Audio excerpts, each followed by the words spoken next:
Welcome to Killer Women with your host, best-selling author Danielle Girard. And now, Danielle's next killer woman.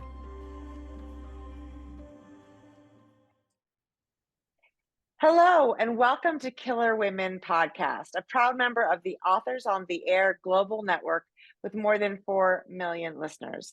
I am your host, suspense author Danielle Girard, and my guest today is Ellie Monago. Ellie is a novelist and practicing therapist. She moved from California to Canada 3 years ago with her family. Her novel, The Custody Battle, was just released, and a related novel called The Divorce Label is now available. Divorce Label. I don't know what Divorce Label is. The Divorce Lawyer is available now for pre-order. Ellie also writes under the name Holly Brown. And here's our fabulous cover for The Divorce Lawyer, which I gobbled up. Super fun. So nice to meet you. Welcome, Ellie. Thank you. It's wonderful to meet you as well. Before we dig into all the fun stuff about your book, can you tell us a little bit about The Divorce Lawyer? Yes. So as you mentioned, the first book in this sort of series was The Custody Battle, and so that was showing the divorce between as it plays out, right, as the warfare plays out between a particular couple. But then there was a particular character in there that people seemed to be responding to very favorably and kind of wanted more of, and her name was Esther. And so I had never even thought in terms of sequels. I've always been sort of a standalone writer. So, but I love the idea of like taking her and setting her on her own journey and kind of getting to know her better. So that's how it came about. So tell us a little bit about Esther, because she is, super interesting. She clearly is very passionate and very good at her job. Tell us a little bit about her. Yes. So she's a woman in her 50s. She is single. She is very connected to her family of origin, like her sister and her sister's kids. She is sort of in a way, she's sort of relentlessly ambitious, but in a way that ambition is around the idea of sort of protecting wives and children from kind of the nefarious men that they've been married to. And so kind of going to all out war in order to do that. That's her strategy, is to make it almost like a blitzkrieg. So to make it as difficult as it can possibly be on the other side as a way to get a quicker victory, because of the fact that if any of your readers or viewers have any experience, but I hope they haven't, with the ugliness of custody battles, they can drag on for a very long time, and they can be very, very brutal and very distorting to people in a way, right? Because you're like kind of stewing in anger often for a very long time and trying to seek what you think is justice, but maybe you're blind to what justice really is, because you start, everybody thinks that they're reacting to other people's bad behavior, and they don't recognize their own bad behavior. So there's something about the system that brings out that adversarial nature, that can bring out the worst in people. So a lot of what the custody battle is actually about, and then the divorce lawyer is about what does it do to the person who actually wages those battles on behalf of other people, and kind of where her story takes her from there. Yeah, and it's really interesting because Esther has she has a background that involves sort of a difficult father, and so she clearly, and protecting her sister, who her father seemed to sort of pick on a little bit more, and so it seems she's very invested in this idea that that she save future children and women from sort of a similar fate. And it is interesting, lots of twists and turns we're not going to get into, but so when you obviously, it sounds like people responded to Esther. She was obviously in the custody battle. She was the attorney, I'm guessing, in the custody battle. So tell us how, once you figured out that Esther would be your character, tell us how the story sort of came. How do you find your ideas? How do they come to you? Yes. Well, I think when it came, I knew I didn't want to rewrite the custody battle, meaning like I didn't want to just kind of have another couple that's now going through, again, this sort of distorting custody battle. I wanted to take it in a really different direction. And so I thought of like what sort of enemies would an attorney like Esther make. I kind of thought about like, in a way, it starts with sort of a powerful man who wants to subjugate her, essentially, who kind of forces her into being his attorney when normally she only represents women in these custody battles. So in a way, he's kind of making it that she's subservient to him. So he's an extremely powerful man who really loves to wield power. He's exactly the kind of man she loves to go up against and defeat. And I think part of him choosing her is because he also knows that. So that's where the novel starts, but it goes, like you said, in a lot of different directions. But at the start, it's her feeling that she's been sort of backed into this corner, and then what is she going to do? How is she going to sort of battle her way out, which is different from legal battles that she's fought before. And it's interesting because, as you said, she only represents women, which, of course, we sort of always assume. I mean, there's an assumption in a marriage with a younger wife, often, and a powerful older man, that we assume that the wife is the one sort of who is, subservient and subjugated and, sometimes abused. And so, of course, we root naturally for her to, basically win, if you will, in the instances of divorce. And yet what we learn, of course, is that not everything is so black and white, right? Not every man is bad, not every woman is good, not every child is, best off with, one or the other versus both or whatever. So I thought that was really, Esther learns a lot of, this is really Esther's story. She's working, she's working for this gentleman, but really it's about how she discovers sort of how she's wielded her own power over the course of her life. And that is, or over the course of her career, I should say. And that is really interesting. So I appreciated that. Oh, thank you. Yeah, I think she's kind of a classic case of like when you're holding a hammer, everything's a nail, right? I mean, there is a sense in which and that she cherry picks for a certain kind of man. And it makes there's a lot of blind spots, right? I think that anytime people see themselves, I mean, I think that there are obviously a ton of injustices in the world, right? And I really admire, and there's ways I admire Esther as a character, right? Because she is because of her sort of flinchiness and her I there is a way, and that she's principled, but then though, again, like you said, the way she wields her power, the way she wields her principles, the thinking of yourself as kind of infallible, I think, thinking of your, she's a fairly invulnerable character in some ways. And so our vulnerability allows us to see and feel a lot of things about the world, right? So when we sort of move through the world in this very like armored way, there's a lot that we miss, there's a lot of data that we miss. And we don't sort of double check our own assumptions enough, right? Then we can become what we fear in a way, right? Like become the perpetrators of injustice too. Yes. And in some way she does become sort of, that's really interesting. Well, and to your point, she cherry picks the men, right? They're not the ones that are her clients. She cherry picks the people she wants to go against. And that I think is it's a sort of a backwards way to run, a law practice, right? You're supposed to be really cherry picking your clients, not your, adversaries. Well, one of the things I loved about it too, is that she has all these things that are very opposite of her sort of personality, like her storybook home. She has this, and I grew up in the Oakland Hills.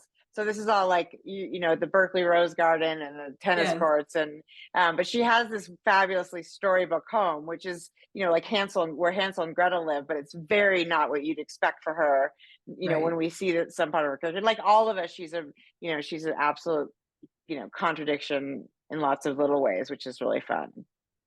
Oh, good. I'm glad you enjoyed her. Yeah, I liked exploring all those because I felt like she's a slightly enigmatic character in the first, right? And so the idea of kind of like bringing out her grays, like, because I think when people are more bit characters, they are more black and white, right? Like you don't have a lot of space to devote to them on the page to like bring out all the nuances, and people will go right past it, like that whole idea that like people only remember 3 characteristics. I think there's the idea of 3 adjectives or something, because people will like forget 4 and 5, like, or they'll pick which of those they want to remember, and they won't remember the ones that you as a writer want them to remember. So I didn't get, there's a lot I didn't get to do with her, that it, those nuances and those grays, and her learning grays herself is kind of part of the, as part of the story. And tell us about Avery, because she was not, necessarily a main character, but she's a very strong sort of secondary character.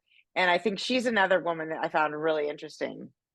Oh, good. Yes, she's another powerful woman. I think she's a sort of so she's a tech titan, but she's very young. And I should know exactly how old she is, but I'm forgetting right now. I want to say she's like 20. She's 28, 29. And so she is sort of the nemesis of Peter Tramboni, who is the powerful man that we were talking about earlier, who Yep. actually sort of subjugates Esther and forces her to be his attorney. And so Avery is his former protege, and she sort of struck out on her own, and she has this app that basically has given her tons of power. So she's now a billionaire. She's a young female billionaire, and there are not too many of those, So she's quite distinctive and was fun to write. Oh yeah, I can imagine. And it's fun that Esther's niece has a total, sort of girl crush on this incredible celebrity. And the Slight, is that the name of the app? What is the name of the Yeah, app? like sleight of hand. So it's spelled Yeah, SIGHT. it's super creepy. I mean, basically, it's like, you can text anybody without their phone number or access to them, and then it just vanishes and there's no trace and you can't screenshot. And it does sound like sort of the most horrific technology that might exist in the world. When we think the rest of the social media is bad, Slight would certainly be worse. But yeah, lots of sort of clever designs here, and that's right. I mean, I think in some ways Avery is a woman to sort of for everyone to admire and stand up to, but in other ways, obviously, she's also sort of black and white, right? And for her, it's probably mostly because of her age. It's hard to see things in shades of gray when you haven't been on the planet that long, I think. Yeah, I think that if we're maturing the way we should, then things get more gray for us if it goes Yeah, right. I think where a lot of kind of genuine evil happens in the world, right, is in people who only get more black and white, right? Who only yeah, surround themselves like the echo chamber, the danger of the echo chamber, right? The danger of the idea that you don't hear contrary ideas, that all you do is sort of fortify your own ideas, right, endlessly. And you believe anything that supports those ideas. And so I do think that it's a thriller, so it's not a polemic. I'm not making an argument about this is the way the world no, should. no, But no, I do think that that's sort of my personal belief is that one of the most dangerous things is to just kind of shut yourself off, right? To just kind of see things as it's all this way and people are all this way, and you can only trust these sources. They're always going to be telling you the truth, and you can never right. trust these sources because they're never telling you the truth. Those ideas. So so I think I was playing a lot with the idea that people in general in the book, like it was very hard to say this is a good person, this is a bad, because that goes with Right. my being therapist, right? Is that I tend Yeah, not to see many people who are wholly good, wholly bad. It's just not I don't even think it's a useful way to categorize people. right.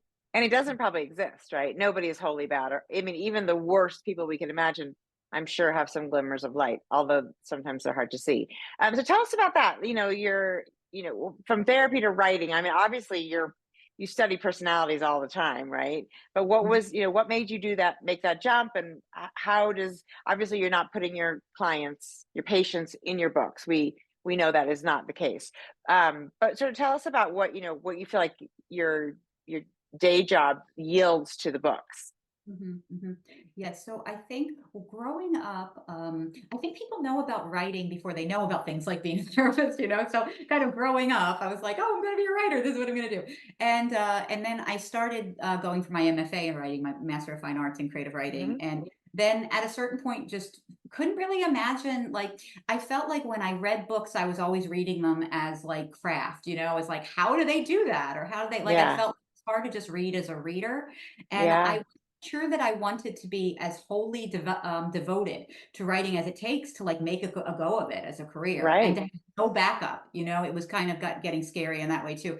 And then I just one weekend kind of had this inspiration. Like I talked to a bunch of friends who are having problems, and one of them said, "You're good at this. Have you thought of being a therapist?" And I said, "I never have."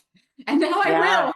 And it was yeah, really that kind of a eureka moment. And it was such a relief to me because I said, okay, now I can shift gears because I think it's like I said, I think it's scary to sort of go into a creative profession, that's yeah, going to be uncertain and unstable, and so it was a real relief to say it's a steady gig where yeah, you're still immersed in stories, you're still talking, yeah, you're still thinking in narrative in a sense, right? And yeah, it still goes to my kind of interest in psychology and people and dynamics, and which were always very front and center in my writing anyway. And yeah, so So I kind of shifted, and then I didn't write for quite a while, and then I sort of found myself coming back to writing. Yeah, but I think coming back to it, having more awareness of psychology and how to build a character, and especially when you're writing a psychological thriller, I think how you um, the person, sort of how you construct that personality, right? I think is what makes a plot believable or not believable in a way. Right, Like the things right, that happen have to be true for what you have established for that person's psychology. right. And so the thrillers that do frustrate me are the ones that feel like they can have twists that are completely unmotivated or have nothing to do with the person that I was with for 200 Right, pages or something. right. So I think it went to my interest in, like, how do I build this person who finds themselves in this situation and is acting in ways that are could seem completely out of character for another person, and would be, or even are out of character for the person they started the book as. Because if Yeah, you putting someone in increasingly difficult situations, right? Different yeah, things about their yeah, personality, but it still has to feel true to who you established, I think, at yeah. the outset. I think that makes, I mean, it's like you said, I mean, we do change. The more cornered we are, the more apt we are to sort of, act out. And I think, no, I think Esther's a great, I think they're actually all the characters, and Peter Tramboni's ex wife, Bianca, there's lots of really, and it's a very heated situation. As you said, I just went through a divorce. But thankfully my children are grown, because I have seen friends do that. And it is, um, you know, I mean, I don't even imagine what it's like when the kids are really little and they don't really have a say. I watched a friend go through it whose kids were sort of middle school teenagers, and they didn't get as much say as they, should have probably. And it is a real, it's a brutal, brutal business. So now, do you have another book in mind? Where with the divorce lawyer and um, the divorce attorney? Yeah, I do. I have kind of the idea of, um, like, kind of I like the idea of pull out characters in a way. So I Yeah, have ideas about different characters I could maybe pull out of the divorce lawyer who could have their own kind of journeys.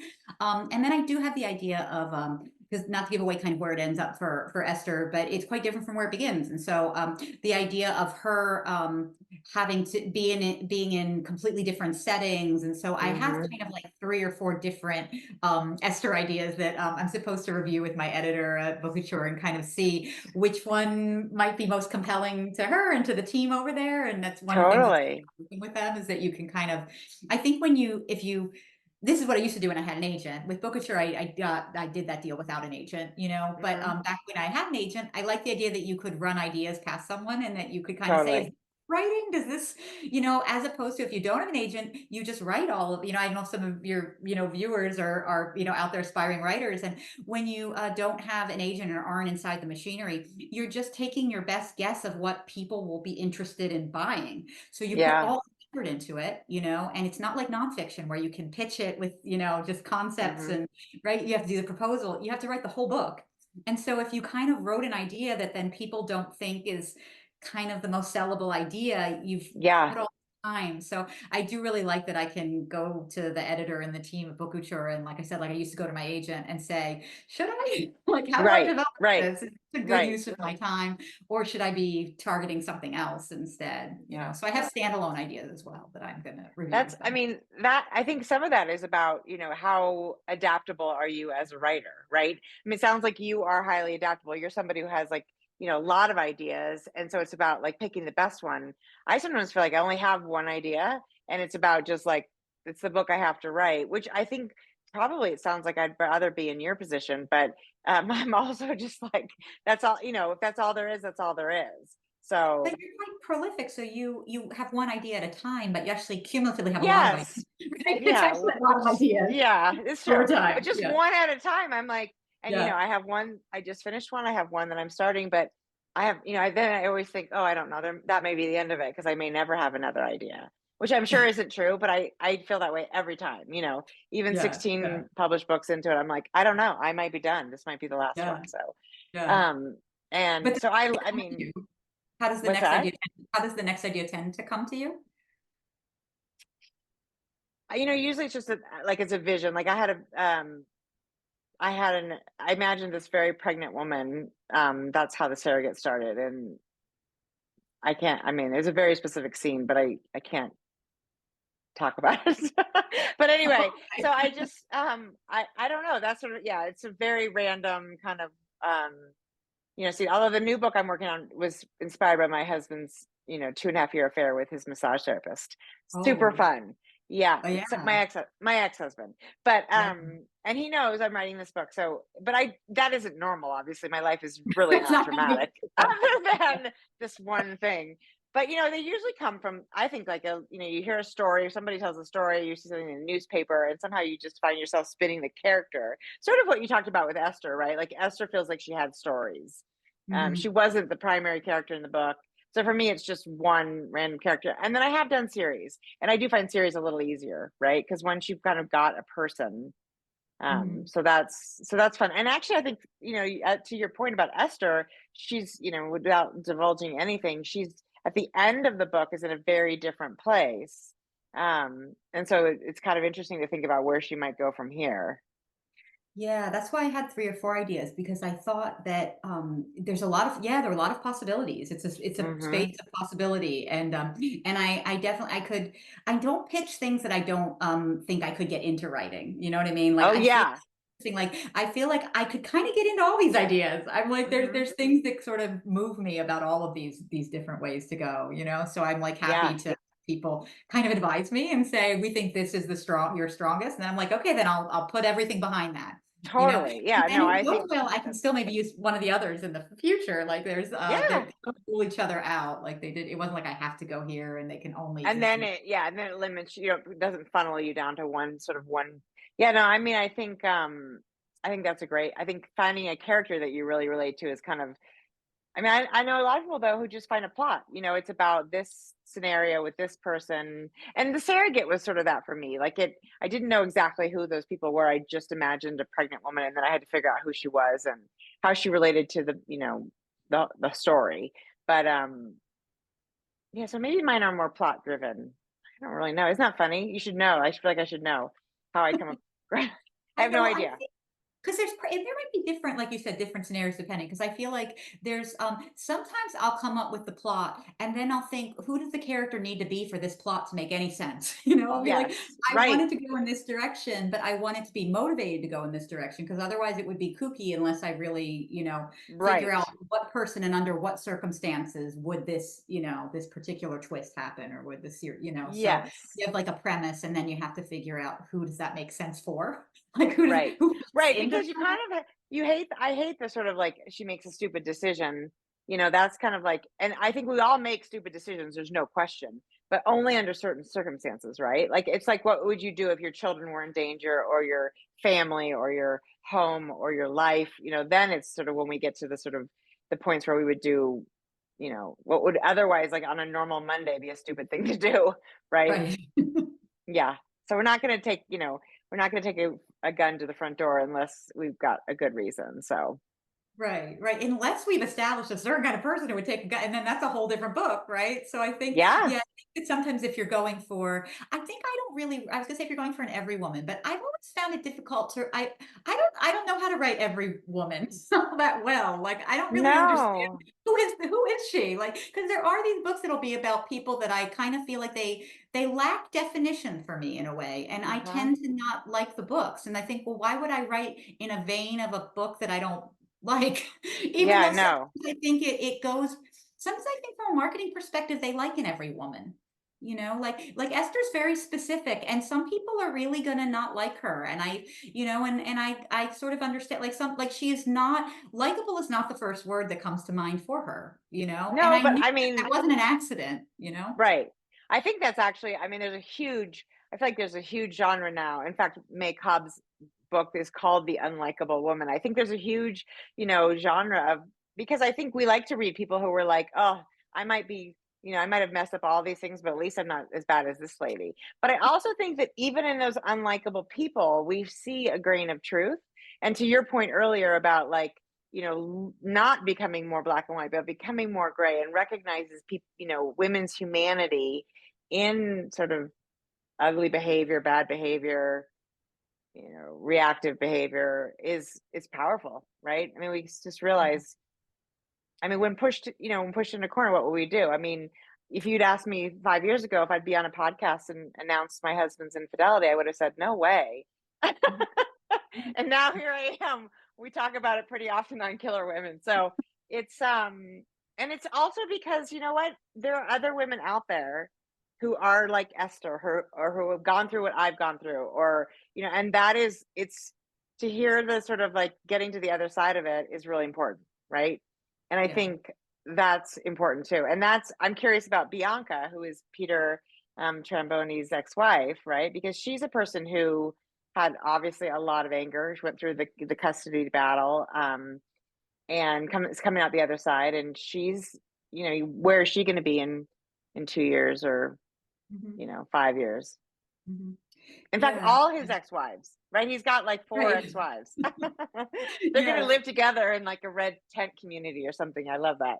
Yeah, yeah. Well, and I think Bianca as a character, like she is one that I've thought about would I go back and do because she's sort of underdeveloped, Hmm. and so I feel like I left with Esther. I felt like she had a definite persona. Like there was I had a strong image of her, whereas Sure. Bianca was is a little more slippery, and maybe it's also having to do with being so much younger, that we are Yeah.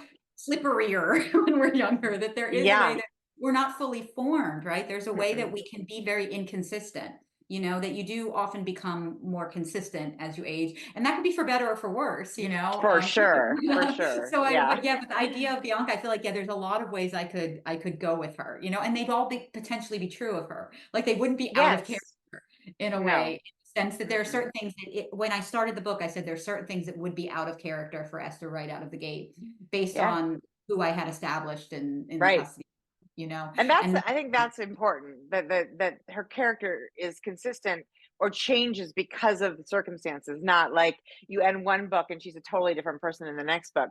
But like if you read, the custody battle and then whatever's Esther's next book, she would be a very different person because of what happened in, this book, right? yes, yes, for sure. So, The next one, I'm picturing ways that what she's been through would have reshaped her, and and yeah. again, for good and for bad, because I don't want anything to be wholly one note. That it's like now she's this kind of person, and it's a weird thing because I was just saying about being inconsistent, but there's a way that the characters being too consistent also is not believable. Right, Because we all differ on this.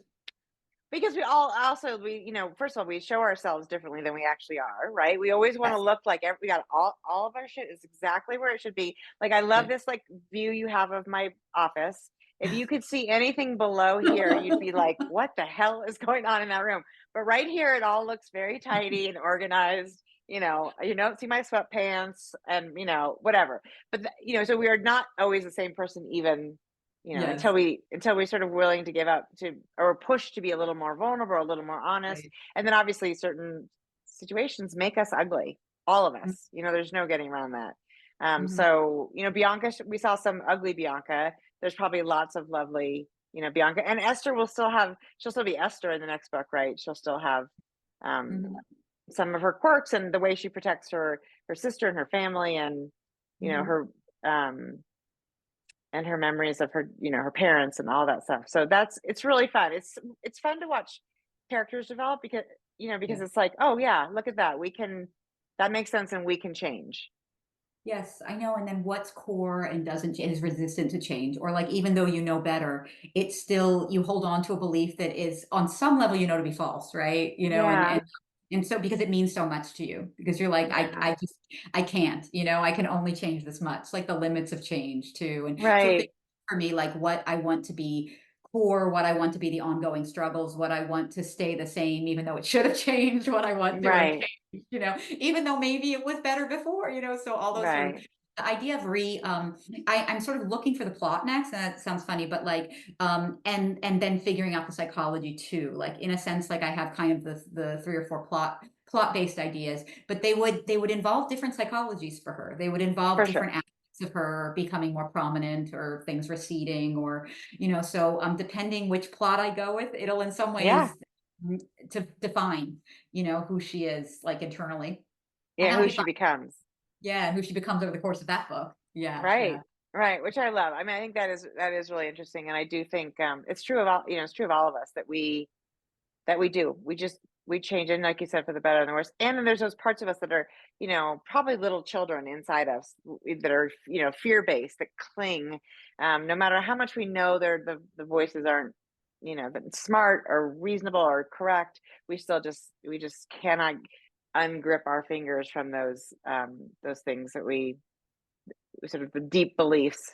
Um, Yeah, for the formative, experiences, like in the idea, one of my favorite, like, sort of therapy quotes is kind of the idea of like, when your, partners, like the people later push the buttons that were like installed by your parents, yeah, and so, and that it's is true, so true. you don't really change your buttons. I really do believe that after seeing, you can master them a little more. You know what I mean? Like you Yes, can be more aware of your buttons. You can kind of have softer reactions. You can right. speed up recovery time.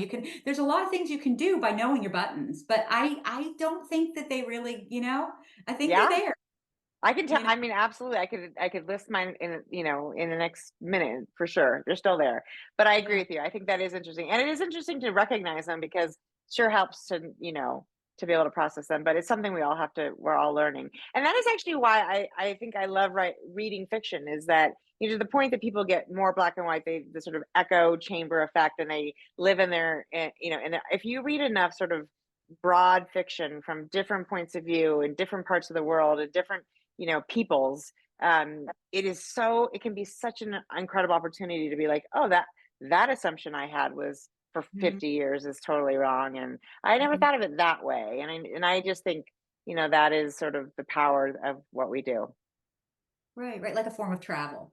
Like you didn't go Yes. anywhere, but you expand, right? You expanded in some sort of meaningful way. And I guess what I think, like in terms of the merging of kind of my therapy career and my writing career, is like one of the things I find very hopeful is the idea that, like, with what we choose next, right, we can make ourselves like like you choose your next partner, and it's someone less likely to push your buttons, certain buttons, right? That they're a Hmm. personality type, and the way they come together with you and the way they fit with you, right, makes it Right. less likely that you have to spend your life going, "Oh, my button got pushed again," right? Like we can Yeah.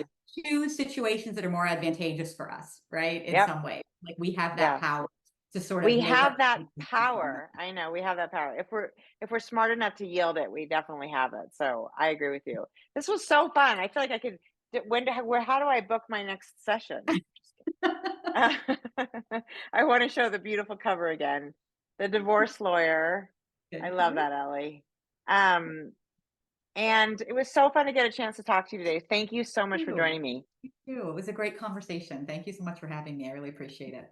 Tell our listeners where to find you on Instagram, and do you have a web page and Facebook and all that stuff, because it's fun to get to follow the authors that we listen to. And I am terrible. So so basically, yeah, I'm Oops. on Goodreads. So I have Ellie Monago has a Goodreads page. But and I was starting referring to myself in third person because my other name is Holly Brown, which is my therapy name. So if you're looking for couples therapy, feel free to look me up for Oh, that. So I'm I licensed love in that. California, but I love to see people. I do it all by video from Canada. But yeah, so Ellie Monago is on Goodreads, and then also there's Ellie Monago at gmail.com is where to email me. But yes, I don't really, so I don't really post.